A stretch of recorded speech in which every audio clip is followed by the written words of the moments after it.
Today, I want to do something a little bit different and start a new series. This series is going to be diving into the weaknesses of each class and kind of doing a breakdown of how, as a DM, you can bring more challenge to your players. Today, we're going to be focusing on the very well-rounded Artificer and find out how to exploit their weaknesses. Without further ado,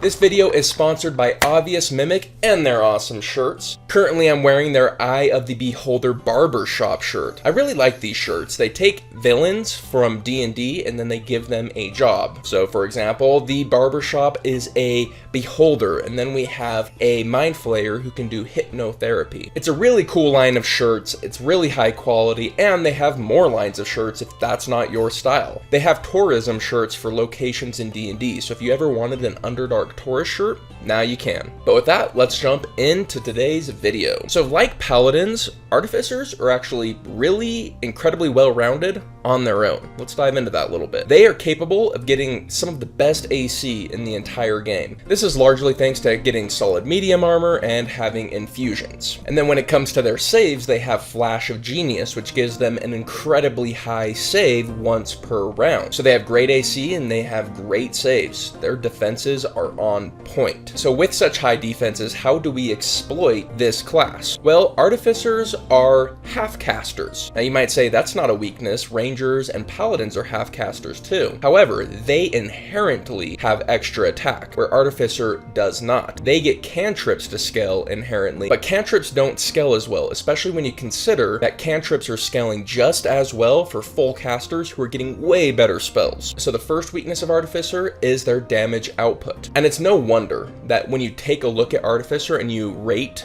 their subclasses, typically it's going to be from their most damaging to their least damaging. Alchemist, being their least damaging, does really low damage output. From there you go to Armor, from there you go to the Artillerist, and then you max out with the Battlesmith. So this weakness doesn't apply to every single Artificer, but for a lot of Artificers, what you can do is you can just put a tank in front of them and they're going to have a hard time whittling down a strong AC with a lot of HP. If you make it a battle of attrition, the Artificer is going to struggle there. When it doesn't work for the Battlesmith, and the Battlesmith is kind of a special case because they come with the shield spell and they come with a companion who can give disadvantage, do an extra attack, they get extra attack, so they're doing a lot of damage output and they're even tankier AC wise than any of the other Artificers. And this is an interesting moment to take a look at peak Artificer here, because we have Flash of Genius as a reaction, we have Shield as a reaction, and then they might be weak to dexterity saving throws, except they have Absorb Elements as a reaction. This combination means that they have weaknesses, but those weaknesses are covered by a single reaction. So what you can do is,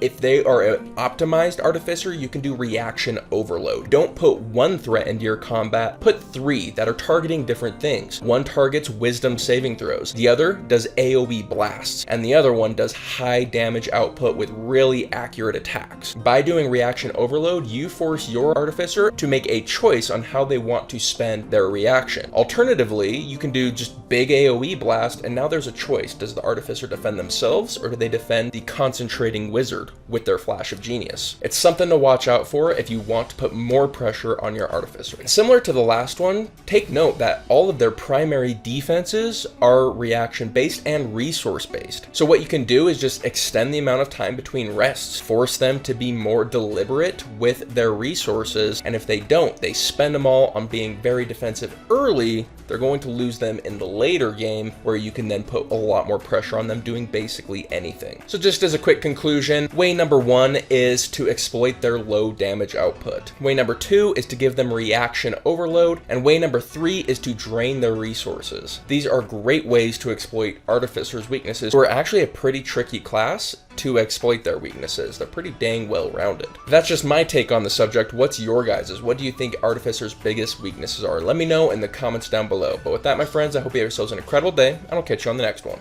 Peace.